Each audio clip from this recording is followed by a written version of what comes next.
Coventry City 3, Watford 1, and I want to forget that match because of how poor we played. That was probably one of the worst performances I've seen this season, and we won the game 3-1. Am I being harsh or am I being fair? If you're going to enjoy this match reaction, a like on the video would be appreciated. With 12 unbeaten, it wasn't the best performance, but oh well, we're still unbeaten. We get another win, 6 in a row in the league. Let's try and hit 75 likes on this video. I know you guys can do it. I'd much appreciate it. And if you're new to the channel, hit that subscribe button. YouTube tells me that 90% of my viewers are not subscribed. So if you've forgotten to do it, just hit the subscribe button. Let's try and hit 500 subscribers by the end of the year. I'd much appreciate it, and we can definitely do it. A lot of people coming away will say, oh, it was a game of two halves. First half, Cov were good. Second half, Cov were bad. No, no, no. First half, we were bad. Second half, we were worse.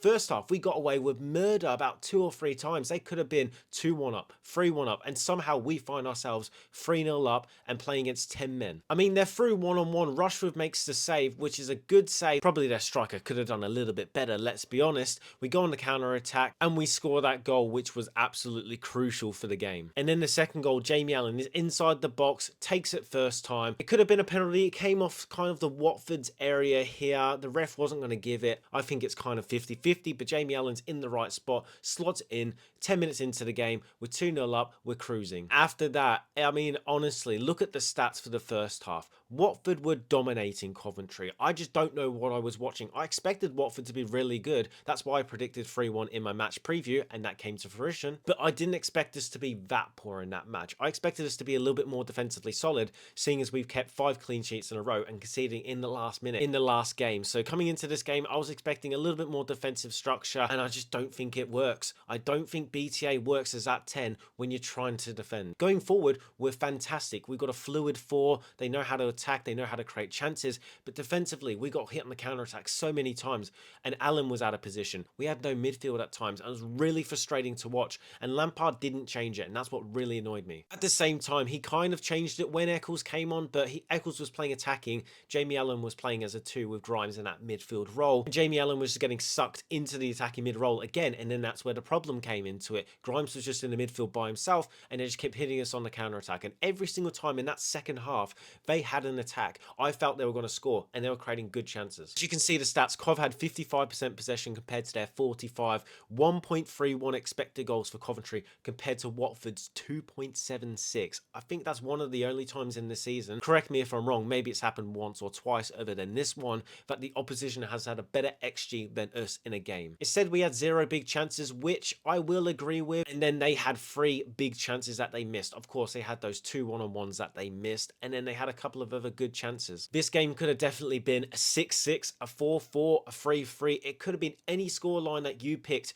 That's how this game could have ended. And look, as a neutral, you're probably loving it. It's end to end, everything's happening. I mean, a crucial moment in the game was that red card for their defender. It's a clear red card. As you can see here, he's got nobody around him, and he fully takes out Hadji Wright. But did that kind of actually work in Watford's favour? They seem to play a lot better attacking wise with 10 men compared to 11, and defensively they were more solid. And I understand in the second half we were just toying with them because we're 3-0 up, we're just passing around in the midfield, they're not really pressing us, they're not expecting to get anything out of the game, so we didn't really test them going forward. And you could see the fans inside the stadium, they were getting really annoyed with this. They wanted to kill the game off. Most of the times when you're 3-0 up, the game's kind of over, we already understand that. But Watford showed in this game in the first half that they have some attacking threats, like Loser in the first half where he had that shot on the edge of the box and it was actually going in the bottom corner, but Rushford made a great save. They were having chances like that, they were overlapping, they just had the pace, they just had the creativity that we lack today. And on another day we could have lost this game 4-1,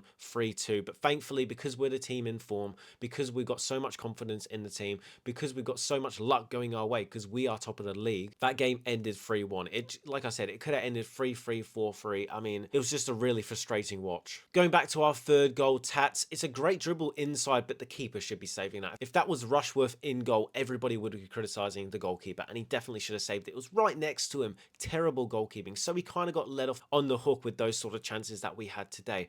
But yeah, I'm just frustrated. Look, 3 points is 3 points. I know we've come a long way as a football club playing in League 2, almost losing our football club, wanting Sisu out, but we're at a point now where we want to get to the Premier League and we have standards that we have to uphold. We have to put the past in the past for now, but we're at top of the league right now and we can't afford these silly mistakes when the club's ambition, our ambition, is to get to the promised land, which is the Premier League, if we came up against another team, or if we perform like this again in the league, I can guarantee you we will get smashed. So yeah, never forget Coventry's past, but we're looking at the right now, and that was not good enough for a performance of Coventry standards this season. Looking at some concerns, Bobby Thomas went off in about the 55th, 60th minute. Hopefully it's not too bad of an injury. He went straight down the tunnel. He didn't sit on the bench, so something's wrong there. No Victor Torp also today. I can't even believe I mentioned that.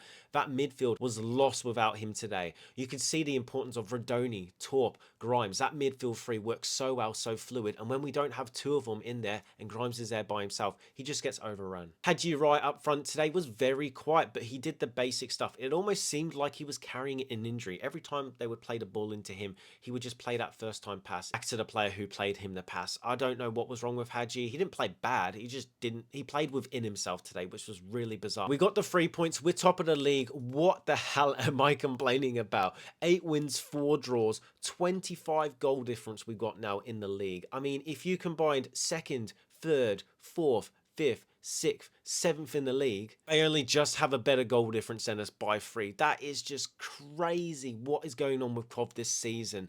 8 wins, 4 draws. I've just got to say it again. We are top of the league. Say we are top of the league. We are unbeaten. Luck is going our way. We're playing some good football this season. And in this game, we're not playing really good football, but we're still getting the win, which is fantastic to see, which is what you want from your football team. You want to be getting those 3 points when you've necessarily not played the greatest. And today was a prime example of that. From Watford's perspective, I think they're really going to come away from that game enthusiastic about the season. 4 wins, 3 draws, 5 losses in the league so far. Obviously with the new manager, it's going to be a little bit different to what they've already done this season, but I can see signs where they can finish maybe top 8, top 9 if they keep doing what they're doing. They look so frightening going forward. Down the wings, they've got the pace. The midfield is really good. A real physical side that just made us stop playing football today. And if they put that performance in against anybody in the league, they can give anybody a run for their money. So from their perspective, they played a fantastic game. The fans should go away from the CBS with their head held high. Defensively from us, it was just shocking. All right, we're going to move into my player ratings for this game. I mean, I don't even know where to start.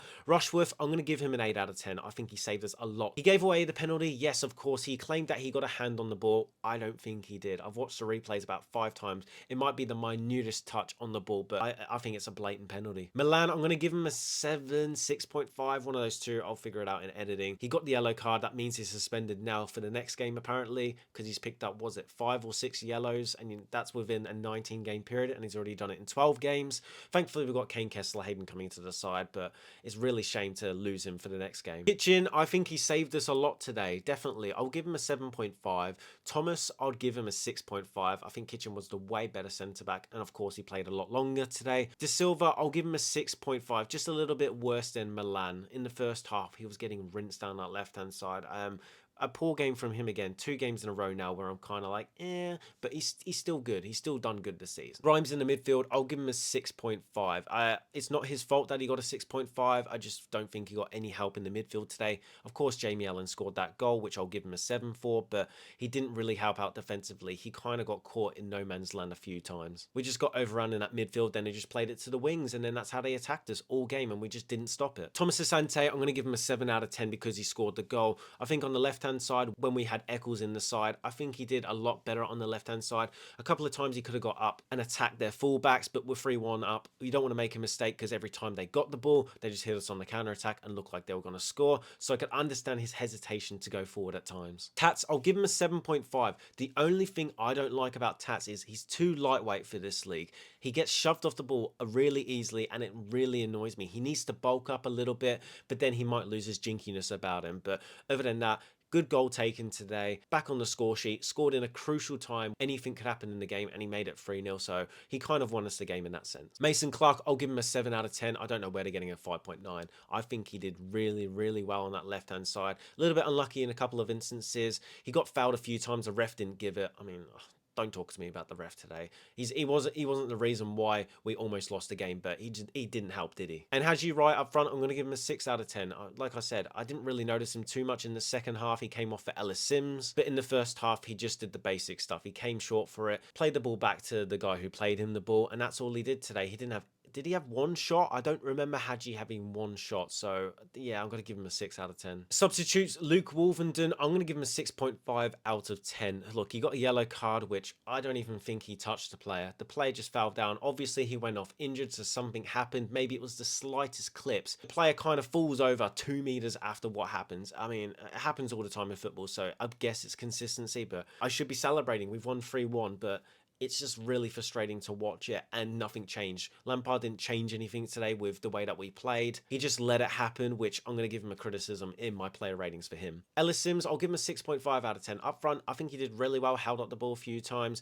did a couple of those headers where he makes it look like he's going for the ball, but he obviously doesn't get the ball. I don't like when players do that. You either go for the ball or you don't. But on other times, he got the ball, did a nice turn, and then switched play, so I'll give him a 6.5 out of 10. Kane Kessler-Hayden, 6 out of 10. He wasn't on the pitch for long enough. 82nd minute he came on. Then moving on to the manager, Frank Lampard. What do I give him today? Oh, it's a 3-1 victory. We got the unbeaten streak. I'm going to give him a 7.5. I don't know which one. Again, I'll do it in editing. But yeah, I was just really frustrated that he didn't shore it up defensively. I know we went to a 4-4-2 sort of in the second half around the 75th minute, but we didn't shore it up enough. And I don't know if it was one of those games where no matter how defensive or how structured we were, they were just going to get at us. It could have definitely gone wrong, especially in the first half. And then looking at the second half, it could have gone wrong there also. But that's my player ratings, and that's my match reaction to Coventry 3, Watford 1. What a whining sod I am. Why am I complaining about a 3-1 victory? We're top of the league. We're unbeaten. We're the team to beat this season. And I'm complaining like we lost 4-1, 4-0. What am I doing, man? If you've enjoyed this match reaction or you think I'm totally bonkers, please let me know in the comments. Make it respectful, of course. Don't just have a go at me. Make it respectful. Say, I loved your match reaction, but I think you're a little bit too harsh. So if you enjoyed it, like the video. Let's try and hit 75 likes on this video.